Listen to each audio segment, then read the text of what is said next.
दोस्तों आप सभी का बहुत बहुत स्वागत है हमारे चैनल में। इस वीडियो के अंदर अभी हम लोग साइंस यानी विज्ञान इससे रिलेटेड इंपॉर्टेंट 40 क्वेश्चन देखने वाले हैं, जो कि आपके आने वाले एग्जाम से railway, group D, NTPC, SSC, UP police और आने वाले सभी प्रतियोगिता परीक्षा के लिए काफ़ी इम्पोर्टेंट है।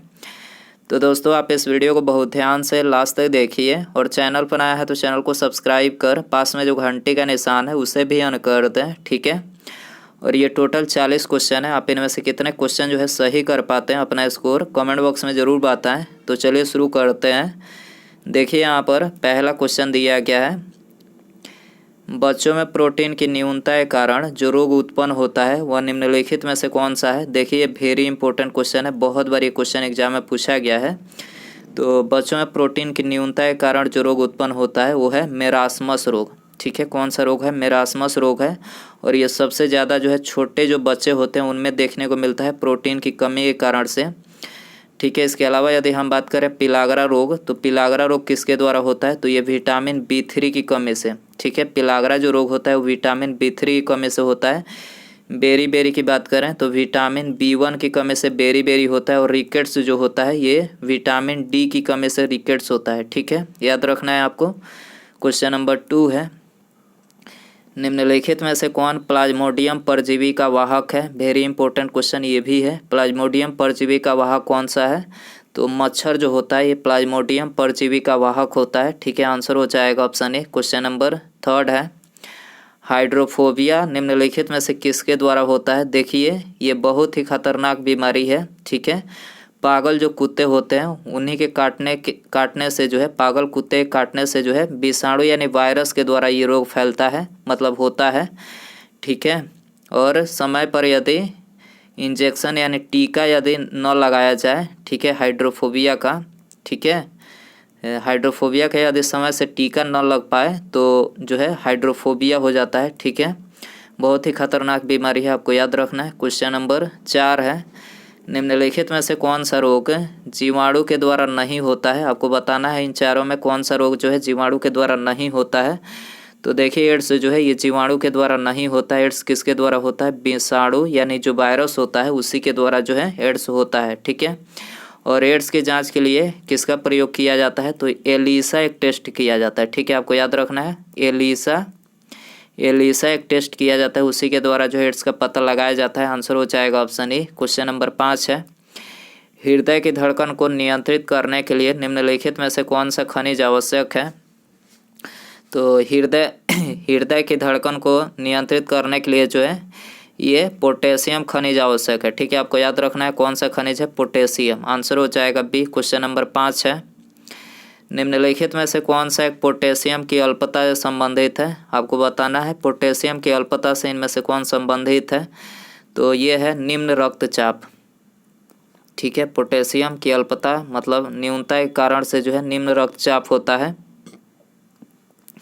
सी आंसर करेक्ट हो जाएगा। इसके अलावा यदि हम बात करें सामान्य मनुष्य में रक्तचाप कितना होता है, तो सामान्य मनुष्य में जो रक्तचाप होता है वो होता है 120/80, ठीक है। कितना होता है? 120/80 होता है, ठीक है। क्वेश्चन नंबर 7 है, कोबाल्ट 60 आमतौर पर विकिरण चिकित्सा में प्रयुक्त होता है, निम्नलिखित में से क्या उत्सर्जित करता है?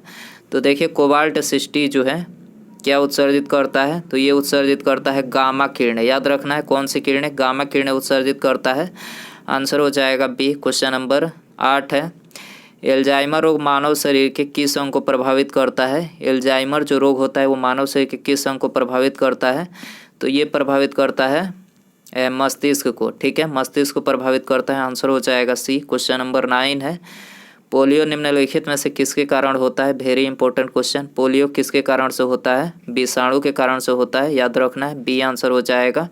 क्वेश्चन नंबर 10 है, पोलियो के टीके की खोज किसने की थी? पोलियो के टीके की खोज किसने की थी? तो इसकी खोज जो है ये की थी जॉन्स ईसाल्क ने, ठीक है। जॉन्स ईसाल्क ने पोलियो के टीके की खोज की थी। आंसर हो जाएगा डी। इसके अलावा यदि हम बात करें अलेक्जेंडर फ्लेमिंग की, तो अलेक्जेंडर फ्लेमिंग ने जो है ये पेनिसिलिन की खोज की थी, ठीक है। पेनिसिलिन की खोज की थी। रॉबर्ट कोच की बात करें तो रॉबर्ट कोच ने जीवाणु की खोज की थी, ठीक है। किसकी? जीवाणु की खोज की थी। और एडवर्ड जेनर जो थे इन्होंने चेचक के टीके का आविष्कार किया था, ठीक है। आपको याद रखना है चेचक के टीके का आविष्कार किया था। क्वेश्चन नंबर 11 है, शरीर के जोड़ों में गठिया रोग किसके जमाव से होता है? शरीर के जोड़ों में गठिया रोग किसके जमाव से होता है? तो यूरिक अम्ल के जमाव से होता है। ठीक है, किसके कारण से? यूरिक अम्ल के जमाव से होता है। सी आंसर हो जाएगा। हृदय की रक्त पंप करने की क्षमता प्रति मिनट कितनी होती है? तो प्रति मिनट जो है हृदय कितना रक्त पंप करता है? तो 4.5 लीटर। ठीक है, 4.5 लीटर प्रति मिनट जो है रक्त पंप करता है हृदय। ठीक है, आंसर हो जाएगा सी। क्वेश्चन नंबर 13 है, निम्नलिखित में से कौन सा रोग प्रोटोजोआ के द्वारा होता है?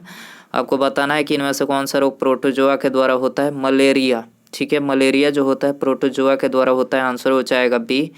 क्वेश्चन नंबर 14 है, डीपीटी का टीका किससे सुरक्षा के लिए दिया जाता है? डीपीटी का टीका किससे सुरक्षा के लिए दिया जाता है?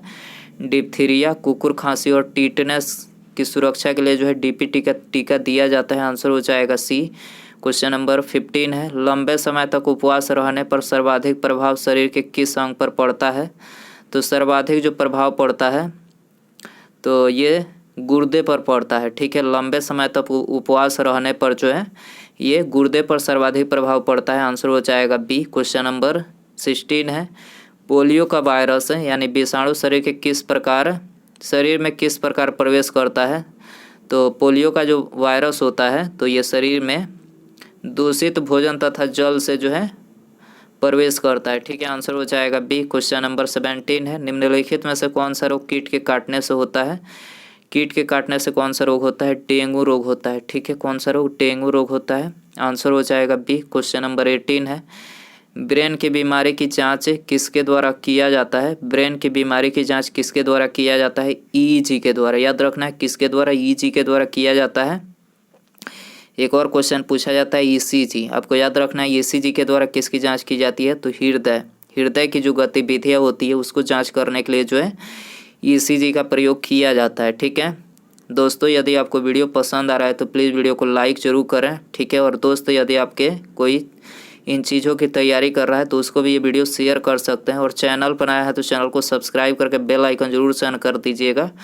ठीक है, ताकि जब भी मैं कोई न्यू वीडियो अपलोड करूं उसका नोटिफिकेशन जो है आपको सबसे पहले मिल सके। तो चैनल को सब्सक्राइब कर लीजिएगा, बेल आइकन ऑन कर दीजिएगा। हृदय के द्वारा प्रति मिनट कितना लीटर रक्त पंप किया जाता है? देखिए क्वेश्चन रिपीट हो गया, कोई बात नहीं, याद कर लीजिए। 4.5 लीटर प्रति मिनट। ठीक है, 4.5 लीटर प्रति मिनट किया जाता है। सी हो जाएगा। मलेरिया से प्रभावित होने वाला अंग कौन सा है? मलेरिया से प्रभावित होने वाला अंग कौन सा है? प्लीहा। ठीक है, प्लीहा यानी जो स्प्लीन बोलते हैं, स्प्लीन प्लीहा जो है मलेरिया से प्रभावित होता है। आंसर हो जाएगा सी। निम्नलिखित में से कौन सा रोग कवक जनित रोग है? कवक जनित रोग बताना है कि इनमें से कौन सा है? गंजापन जो है ये कवक जनित रोग है। आंसर हो जाएगा बी। क्वेश्चन नंबर 22 है, रक्त में निम्नलिखित में से किसकी रक्त में किसकी अधिकता से ब्लू बेबी सिंड्रोम नामक बीमारी होती है? ब्लू बेबी सिंड्रोम नामक बीमारी किसकी अधिकता से होती है? तो ये होती है नाइट्रेट की अधिकता से। ठीक है, किसकी अधिकता से? नाइट्रेट की अधिकता से होती है। सी आंसर हो जाएगा। क्वेश्चन नंबर 23 है, ट्यूमर की पहचान हेतु प्रयुक्त रेडियोधर्मी समस्थानिक है। तो ट्यूमर की पहचान किसके द्वारा किया जाता है? तो ये कोबाल्ट 60 के द्वारा। ठीक है, याद रखना है कोबाल्ट 60 के द्वारा किया जाता है। आंसर हो जाएगा सी। क्वेश्चन नंबर 24 है, रक्त कैंसर यानी ल्यूकीमिया बीमारी की रोकथाम के लिए प्रयोग किया जाने वाला रेडियो समस्थानिक कौन सा है?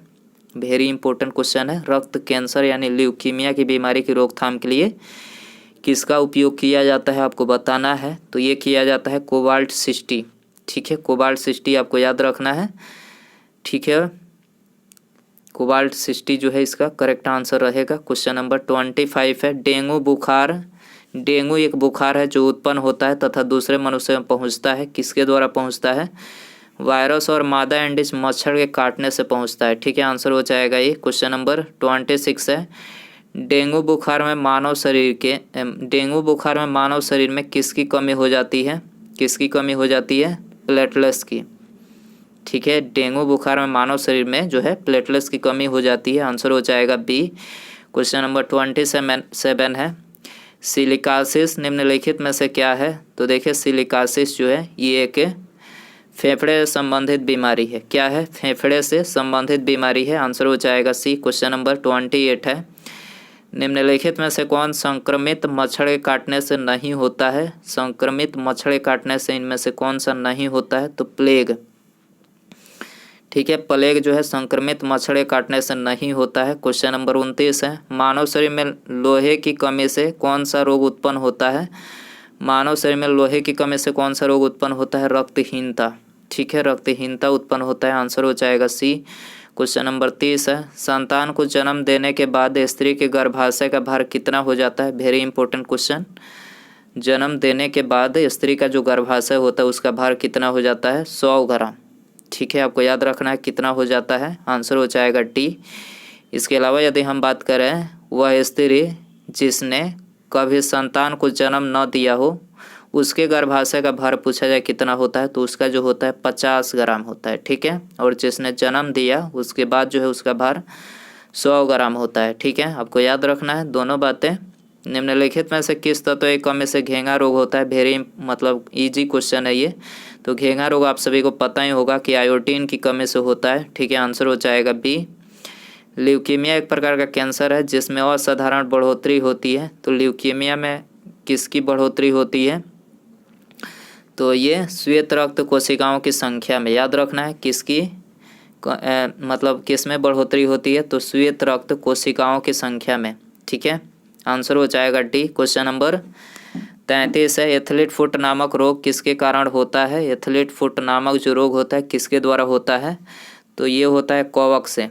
ठीक है, किसके द्वारा होता है? कवक से होता है। आंसर हो जाएगा बी। क्वेश्चन नंबर 34 है, सिरोसिस रोग मानव शरीर के किस अंग को प्रभावित करता है? सिरोसिस रोग मानव शरीर के किस अंग को प्रभावित करता है? जिगर। ठीक है, जिगर को प्रभावित करता है। आंसर हो जाएगा बी। मनुष्य के शरीर में मांसपेशियों की कुल संख्या कितनी होती है? मांसपेशियों की जो कुल संख्या होती है वो होती है 639। आपको याद रखना है कितनी होती है? 639 होती है। क्वेश्चन नंबर 36 है, टाइफाइड से मानव शरीर का कौन सा अंग प्रभावित होता है? टाइफाइड से मानव शरीर का कौन सा अंग प्रभावित होता है? तो ये होता है आंत।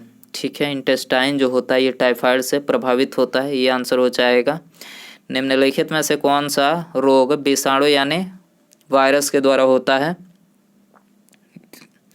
तो देखिए, विषाणु यानी वायरस के द्वारा जो रोग होता है वो होता है हेपेटाइटिस। याद रखना है कौन सा रोग है? हेपेटाइटिस जो है विषाणु यानी वायरस के द्वारा होता है। इसके अलावा यदि हम बात करें डिप्थीरिया, टाइफाइड, हैजा, तीनों जो है ये जीवाणु के द्वारा होता है। ठीक है, जीवाणु यानी बैक्टीरिया के द्वारा, याद रखना है। क्वेश्चन नंबर 38 है, हेपेटाइटिस मानव शरीर के किस अंग को प्रभावित करता है? तो देखिए, हेपेटाइटिस जो है ये लीवर यानी यकृत को प्रभावित करता है। आंसर हो जाएगा ये। क्वेश्चन नंबर 39 है, समांतर रक्त को थक्का बनने में लगभग कितने मिनट का समय लगता है? सामान्यतः रक्त को थक्का बनने में लगभग कितने मिनट का समय लगता है? तो ये 2 से 5 मिनट का। ठीक है, रक्त को थक्का बनने में कितना समय लगता है? 2 से 5 मिनट का जो है समय लगता है। ठीक है, रक्त को थक्का बनाने में विटामिन क्या आवश्यक होता है? प्रोटीन जो होता है फाइब्रिनोजन नामक जो प्रोटीन होता है वो जो है रक्त को थक्का बनाता है। 2 से 5 मिनट समय लगता है।